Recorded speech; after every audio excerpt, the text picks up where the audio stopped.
The first glimpse of the P-38 Lightning in Luftwaffe intelligence reports was met with ridicule. A broken radio intercept from June 1942 crackled with laughter among German pilots. Twin boom monstrosity, looks like a flying crab. The photograph accompanying the report showed the aircraft's unusual silhouette against a cloudy sky, its twin tails casting eerie shadows on the tarmac.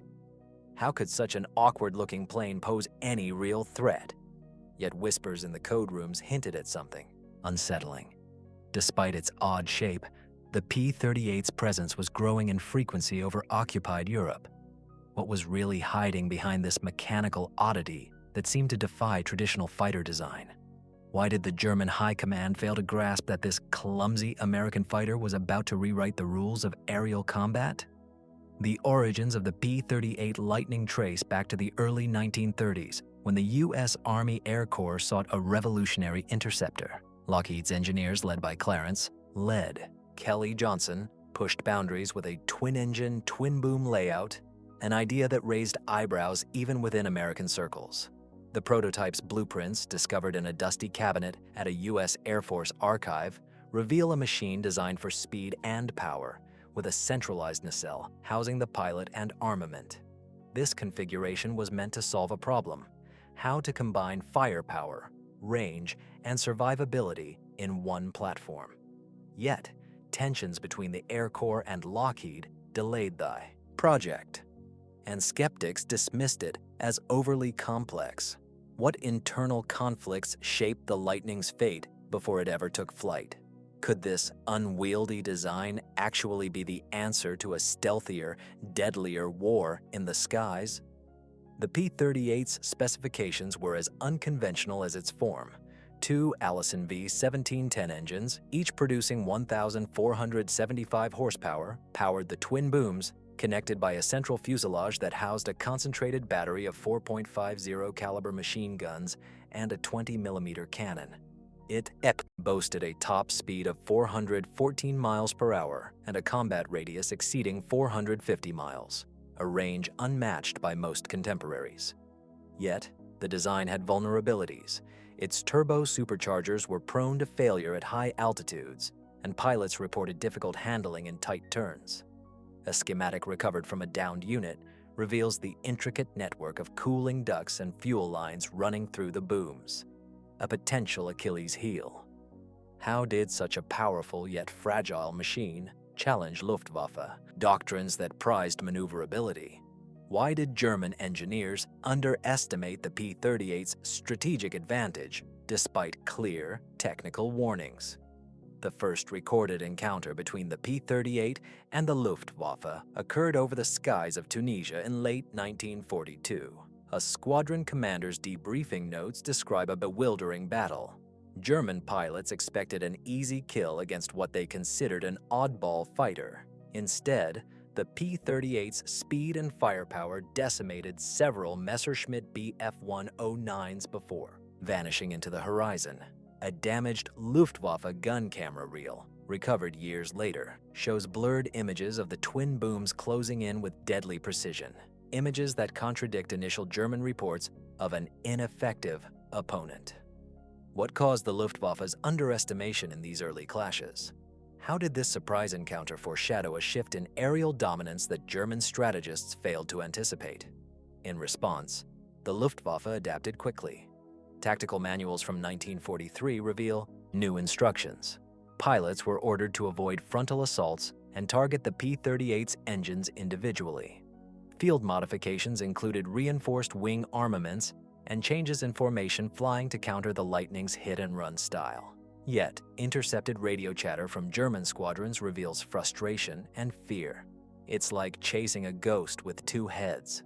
The Luftwaffe's reactive measures highlight a growing respect for the P-38's unique capabilities, but also their desperation. How did these countermeasures shape the evolving cat-and-mouse game in the skies? Why did the German response emphasize survival over aggression, signaling a shift in confidence? The turning point came during the Battle of the Bulge in late 1944. The Luftwaffe, stretched thin and facing dwindling resources, encountered P-38 units providing critical reconnaissance and close air support. A declassified map from Allied Command shows P-38 patrol sectors cutting off German supply lines, while A classified German protocol orders immediate withdrawal from contested airspace. The Lightning's extended range and versatility transformed it from a mere interceptor into a strategic weapon. Yet behind these battlefield shifts lurks a deeper question. How did the P-38's technological edge exploit not only German tactical weaknesses but also systemic failures in Luftwaffe command and logistics? What unseen battles within the German hierarchy allowed the Lightning to become a nightmare? Each episode is a document I pull from the dust of the archives. Share your own stories. Many of you have relatives who lived through that time, and your words help connect personal memory with archival evidence. Stay curious. Subscribe so you don't miss the next episode tomorrow. In the aftermath of the Battle of the Bulge, the P-38's reputation as an elusive predator only intensified. Reports from field medics describe a chilling pattern. Luftwaffe pilots shot down by this twin-engine fighter often survived longer than expected, their injuries marked by the precise, concentrated firepower of the P-38's nose-mounted weaponry. A faded photograph, uncovered in a Belgian farmhouse decades later, shows a downed P-38 with bullet holes clustered not around the cockpit, but the engines, evidence of German pilots' desperate attempts to neutralize its power plants. Yet the Lightning's twin-engine design often allowed it to limp home even after sustaining crippling damage. How did this resilience alter Luftwaffe engagement tactics? Was this mechanical redundancy the secret weapon that German engineers failed to counter effectively? And what does it say about the underestimated engineering behind the Lightning? Meanwhile, American pilot logs reveal a growing confidence in the P-38's versatility. Missions range from high-altitude interception to ground attack and photo reconnaissance, roles traditionally divided among multiple aircraft types. An eyewitness account from a reconnaissance pilot mentions a near-fatal encounter over the Ardennes. The P-38 shrugged off hits that would have downed any other fighter. Its turbo-supercharged engines maintained performance at altitudes where many German fighters struggled. However, rumors circulated among American crews of mysterious mechanical failures and cockpit fogging, unexplained phenomena that sometimes turned lethal. What hidden vulnerabilities lurked beneath the P-38's formidable exterior? Did these flaws ever tilt the balance back in favor of the Luftwaffe, or were they mere shadows against the aircraft's overall dominance? German intelligence analysts faced a paradox. The P-38's unconventional design and operational success contradicted their expectations, yet detailed technical evaluations were scarce. Interrogation transcripts of captured American pilots hint at deliberate misinformation. The USAAF downplayed the aircraft's weaknesses and overemphasized its strengths to sow confusion. A cracked cipher machine, recovered from a downed German plane, contained fragmented communications about the Lightning, coded references that suggested German command struggled to classify the aircraft correctly. Was this confusion exploited by American strategists to mask the P-38's true capabilities? How did this fog of war affect Luftwaffe strategic planning at a critical juncture? As the war dragged into 1945, resource shortages and pilot attrition crippled the Luftwaffe's ability to counter the P-38 effectively.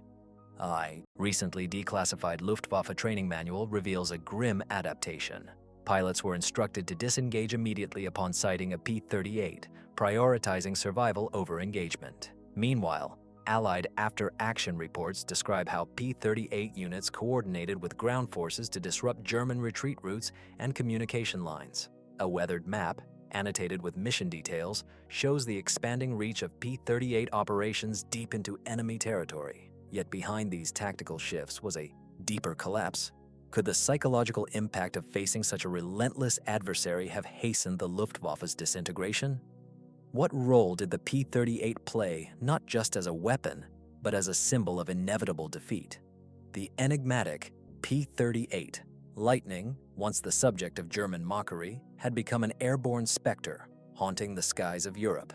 Its dual-engine design, concentrated firepower, and extended range defied conventional wisdom and forced the Luftwaffe into a reactive defensive posture. The lingering question remains, How did this aircraft, dismissed as a flying crab, come to embody the technological and strategic challenges that the German Air Force never fully overcame?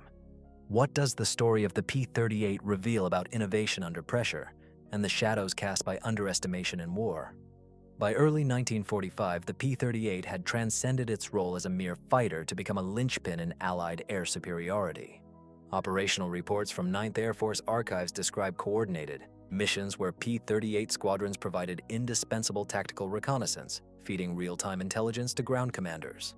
A worn flight map, annotated with pencil marks and battle damage notations, reveals how Lightning pilots penetrated deep into the Ruhr industrial region, mapping German defenses under intense flak fire. Yet, these missions were fraught with peril. Engine failures in freezing altitudes, oxygen system malfunctions, and persistent mechanical quirks plagued crews. Did pilots reconcile the P-38's raw power with its fragile systems? Did the strain of constant missions expose flaws that German engineers could have exploited? Or was the Luftwaffe's decline too complete to capitalize? Meanwhile, Luftwaffe technical units grappled with the challenge of countering the Lightning's unique profile. Intelligence briefs from 1944 describe experimental tactics, deploying Focke-Wulf FW-190s in coordinated attacks aimed at the twin booms, attempting to sever the aircraft's structural integrity. Yet, pilot testimonies collected post-war reveal these efforts often ended in disaster. The P-38's speed and firepower overwhelmed German formations before they could execute complex maneuvers. A rarely seen photograph captures a mid-air engagement, smoke trailing from a damaged FW-190 as a P-38 vanishes into the clouds. Could the Luftwaffe have succeeded with more resources or innovation, or was the P-38's design simply ahead of its time? What strategic missteps prevented the Germans from developing effective countermeasures sooner? Behind the front lines, American engineers worked tirelessly to address the P-38's vulnerabilities. Maintenance logs from forward air bases detail relentless efforts to improve turbo supercharger reliability and mitigate cockpit fogging, issues that had cost lives. An engineer's sketchbook, recovered from a crash site, includes notes on experimental modifications to cooling systems and armament configurations. These incremental improvements allowed the Lightning to maintain operational readiness despite harsh conditions. Yet, whispers in pilot circles suggested a paradox. As the P-38 became more formidable, it also grew more complex and demanding to maintain. How did this technical balancing act influence the war's final aerial campaigns? Was the P-38 a triumph of engineering or a fragile marvel pushed beyond its limits? As the Allies closed in on Germany, the psychological impact of the P-38 intensified within. Luftwaffe ranks. Intercepted radio transmissions from early 1945 reveal a growing dread. Pilots referred to the Lightning not just as an enemy aircraft, but as a specter in the sky. A surviving Luftwaffe pilot's memoir recounts a mission aborted after multiple encounters with P-38s, describing the aircraft's relentless aggression and uncanny ability to strike and disappear. This fear translated into cautious, sometimes hesitant Luftwaffe tactics, eroding the offensive spirit that had once defined German aerial warfare. How much did the P-38's reputation shape the morale and decision-making of German pilots? Could fear itself have been one of the Lightning's deadliest weapons? Lastly, the twin-boom fighter's legacy extends beyond its wartime exploits. Post-war analyses by both American and German aviation experts highlight the P-38's influence on aircraft design and tactics. A faded technical report from a 1946 Luftwaffe study compares the P-38's innovations with emerging jet fighters, underscoring its role as a precursor to modern multi-engine interceptors. Yet despite its achievements, the Lightning remained a paradox, a machine simultaneously admired and reviled, flawless and flawed. What lessons did military engineers and strategists glean from the P-38 story? And what secrets lie buried in the shadows of its twin booms, waiting for history to uncover? In the final months of the war, the P-38's operational tempo reached a fever pitch. Unit diaries from March 1945 reveal sorties launched at dawn, targeting retreating German convoys and airfields deep within the collapsing Reich. One brittle photograph smudged with oil stains captures a formation of lightnings slicing through a bleak, overcast sky. Their shadows cast long over shattered villages below. Pilots reported an uncanny synergy between the twin engines, a mechanical heartbeat that seemed almost alive, propelling them through increasingly hostile skies. Yet beneath this mechanical symphony lay an unsettling truth. Supply lines strained to maintain spare parts, and many aircraft were patched together from scavenged components. How did the logistical chaos of late-war Europe affect the P-38's battlefield effectiveness? Was the Lightning's relentless presence a testament to American industrial might, or a fragile veneer masking deeper vulnerabilities? Simultaneously, Luftwaffe intelligence continued to grapple with the enigmatic nature of the P-38. A decrypted message from a reconnaissance unit dated April 1945 references an unidentified ghost aircraft capable of striking with precision before vanishing. Confusion persisted over the Lightning's true capabilities and deployment strategies. German pilots, trained to expect dogfights against single-engine fighters, found themselves outmatched not only by technology, but by an evolving doctrine that leveraged the P-38's long-range and multi-role flexibility. A tattered Luftwaffe tactical manual, recovered from a bombed command post, contains hastily scrawled additions warning of the P-38's ability to coordinate with ground forces effectively, disrupting traditional German defensive patterns. Why did German command fail to anticipate or adapt swiftly enough to this paradigm shift? Was it a failure of intelligence, doctrine, or something more intrinsic to the Luftwaffe's declining capacity? Amid the chaos, American crews developed a near-mythical respect for the Lightning's resilience.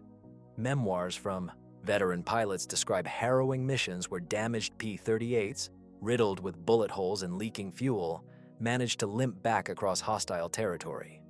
One pilot's journal recounts a forced landing behind enemy lines, followed by a desperate trek through dense forest, his aircraft's twin booms visible from miles away, a beacon of survival against impossible odds. However, these survival stories also reveal a persistent tension. The P-38 demanded exceptional skill and nerves of steel, its quirks punishing the unprepared. How did pilot training evolve to meet these demands? Were the Lightning's successes owed more to human courage or mechanical ingenuity? On the German side, resource scarcity forced improvisation. Makeshift repairs and jury-rigged weapons systems became commonplace in the face of Allied air superiority. A faded photograph from a Luftwaffe maintenance crew shows a damaged Bf-109 with hastily reinforced wings, bearing scars from encounters with the Lightning. Yet, these efforts often felt futile against an adversary that combined speed, firepower, and endurance in unprecedented ways. Allied intelligence reports from the same period note a marked decline in Luftwaffe sortie rates and pilot experience. Could the P-38's relentless pressure have accelerated the Luftwaffe's collapse beyond what conventional bombing campaigns achieved? What does this reveal about the interplay between technology and morale in aerial warfare? Finally, as the war drew to a close, the P-38 Lightning stood as a symbol of innovation that had unsettled the German war machine from the skies. Its twin booms, once the subject of mockery, now represented a lethal combination of design daring and operational effectiveness. But behind the statistics and battle reports lies a more profound question. How does an aircraft, born from skepticism and internal conflict, come to embody the shifting tides of global conflict? And in the silent wreckage scattered across Europe, what untold stories linger, waiting to be unearthed by those willing to look beyond the surface? Long after the last shots were fired, the legacy of the P-38 Lightning lingered in unexpected places. Veterans' reunions featured hushed conversations about the twin-engine fighter that had defied convention and expectation. In a forgotten corner of a European air museum, a battered cockpit canopy sits under glass, its cracked plexiglass whispering tales of dogfights, survival, and relentless innovation. Technical manuals buried in archives alongside Luftwaffe reports reveal a grudging respect, an acknowledgement that the Lightning was not merely an aircraft but a revelation that challenged the very foundations of air combat. Yet, The most elusive secrets remain locked in the memories of those who flew and fought against it, their experiences pieced together only through fragmented records and fading photographs. What other truths lie hidden in these shadows? How many stories have been lost to time, obscured by the fog of war and the passage of decades?